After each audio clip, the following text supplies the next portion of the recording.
Here's the reality that every Cowboys fan needs to face. Your team's season opener is hanging by a thread, and the decisions being made right now could make or break everything.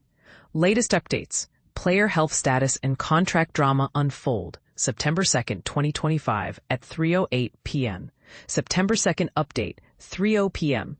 The injury situation heading into Thursday's crucial matchup against Philadelphia remains unchanged from Monday's report. But here's where it gets interesting. The Cowboys are playing a dangerous game of wait and see.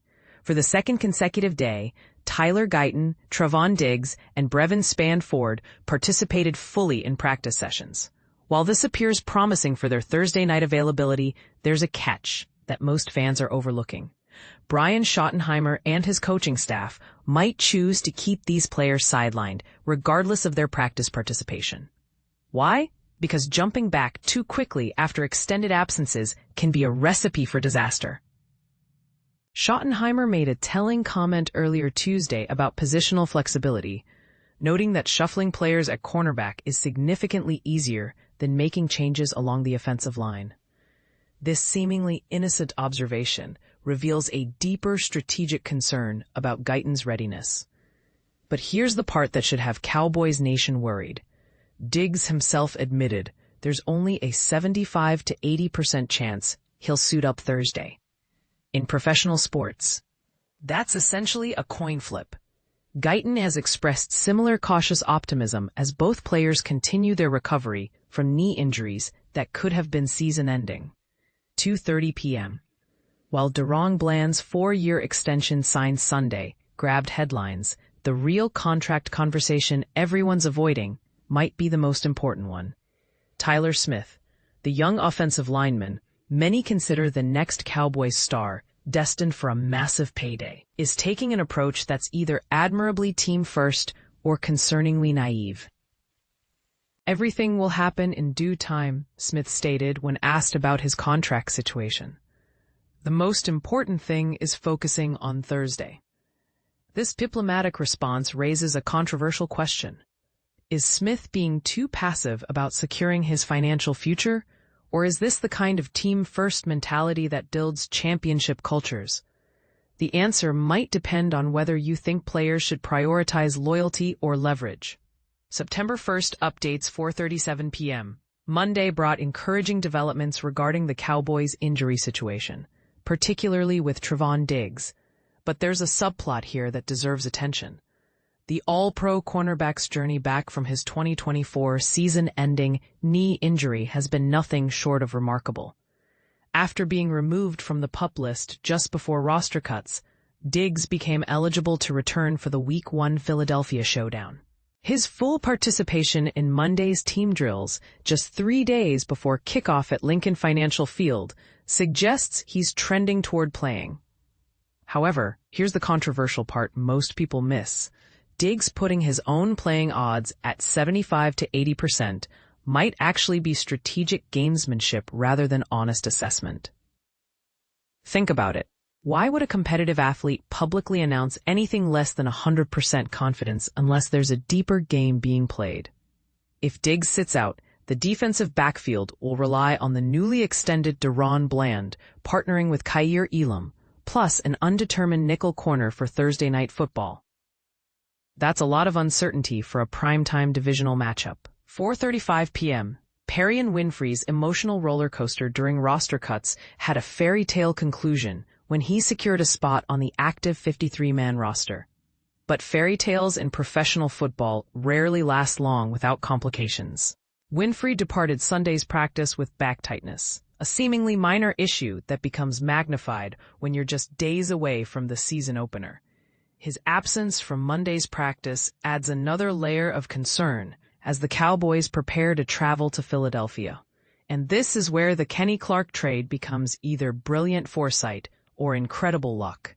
If Winfrey cannot play in Week 1, Dallas's decision to acquire the 3-time Pro Bowl defensive tackle looks like championship-level roster management. But was it planned, or are the Cowboys just getting fortunate with their timing? 4:32 p.m. Tyler Guyton's injury saga reads like a medical thriller with a potentially happy ending, but there's still reason for concern. when Guyton suffered his knee injury during training camp. Initial fears centered around a torn ACL that could have derailed his entire sophomore season. Instead, doctors discovered a bone fracture, a diagnosis that, while serious, offered a much more optimistic recovery timeline. Guyton's full participation at left tackle during Monday's practice, which served as the Thursday practice in the team's modified schedule, suggests he's ready for prime time. But here's the question that should make Cowboys fans nervous. Is 3 days really enough preparation time for a player returning from a significant injury to face one of the NFL's most aggressive pass rushes?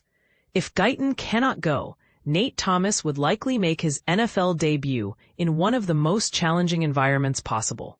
That's either a baptism by fire or a recipe for disaster, depending on your perspective. Brevyn Spann-Ford also returned to full practice after missing several weeks with an ankle injury, adding another potentially crucial piece back to the offensive puzzle. August 31st, update, 1:32 p.m. Kenny Clark's transition from Green Bay to Dallas includes the kind of detail that reveals how even small decisions can become complicated in professional sports. After appearing as more of an observer during Friday's activities, Clark took the field with his new teammate Sunday wearing number 95, having switched from his initially agreed-upon number 96.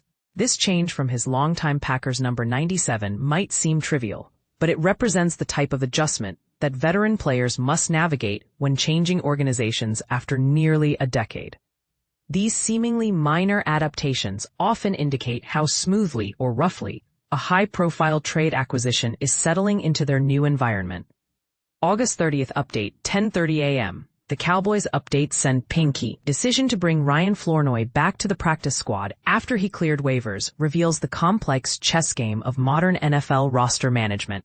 Flournoy, who initially earned a spot as the fifth wide receiver on the 53-man roster, now occupies a practice squad position, where he can be elevated up to 3 times for game day action before requiring permanent roster addition. Brian Schottenheimer's praise for Flournoy's special teams abilities, particularly as a gunner, suggests this move was strategic rather than performance-based. The corresponding release of offensive lineman Sadiq Charles to maintain the 17-player practice squad limit demonstrates how every roster spot becomes a calculated decision with potential ramifications. August 29th updates, 3:58 p.m. Zion Childress received his first harsh lesson in NFL business practices before ever playing a professional game, and it's a story that perfectly illustrates the brutal reality of professional football. The rookie cornerback's journey from Tuesday's 53-man roster to Wednesday's waiver wire and finally back to the practice squad after clearing waivers showcases the volatility that undrafted players face. Despite an impressive training camp that briefly put him in contention for the starting slot cornerback position, Childress learned that talent alone doesn't guarantee security. His ability to be elevated 3 times from the practice squad to the game day roster still provides opportunity, but the release of Keemon Hall, a cornerback who actually appeared in 6 games last season, to make room for Childress raises questions about the team's long-term planning at the position. 3:11 p.m. Brian Schottenheimer's immediate response to the Micah Parsons trade news reveals leadership qualities that often go unnoticed but prove crucial during turbulent times. The head coach's decision to personally call key players, including Trevon Diggs, who shares the famous 7-Eleven connection and close friendship with Parsons, demonstrates understanding of team chemistry dynamics. Diggs had served as an unofficial spokesman for Parsons during training camp, making him a logical choice for direct communication. Schottenheimer's comment about wanting players to hear my voice, rather than learn about major changes through media reports, shows emotional intelligence that could prove vital for team morale. His refusal to discuss specific conversation details maintains professional boundaries while acknowledging the significance of the situation. You never know how guys are going to take news like that, Schottenheimer noted, highlighting the unpredictable human element that makes coaching so challenging. August 28th update, 5:20 p.m.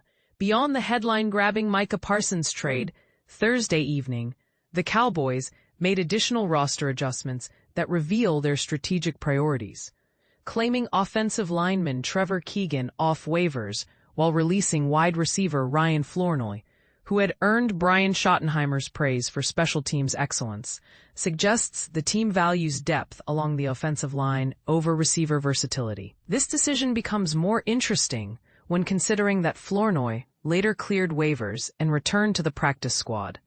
With Kenny Clark's arrival through the Green Bay trade, Dallas faces the mathematical challenge of trimming back to the required 53-man roster limit, creating additional roster decisions in the coming days. August 27th update, 4 p.m. The Cowboys concluded a busy Wednesday with strategic roster moves designed to maximize their injured reserve flexibility under current NFL rules. By placing rookie running back Phil Maffa and cornerback Kalen Carson on injured reserve after the 24-hour threshold, both players remain eligible to return after 4 games rather than missing the entire season. This timing demonstrates sophisticated roster management that could prove valuable if either player recovers ahead of schedule.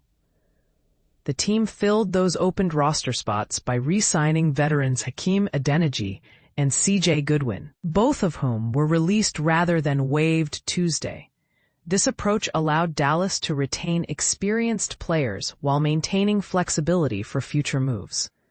With one practice squad spot remaining available, the Cowboys appear positioned for their Week 1 Philadelphia matchup, though recent developments suggest that positioned might be optimistic given the number of question marks surrounding key players. So here's the question that should spark heated debate among Cowboys fans. Are these injury concerns and roster shuffles signs of a team making smart, calculated moves? Or are they red flags, indicating deeper problems that could derail the season before it starts? The answer might depend on what happens Thursday night in Philadelphia. What's your take? Are the Cowboys being appropriately cautious with injured players? Or are they overthinking situations that require decisive action? Let's hear your thoughts, and don't hold back if you disagree with the team's approach.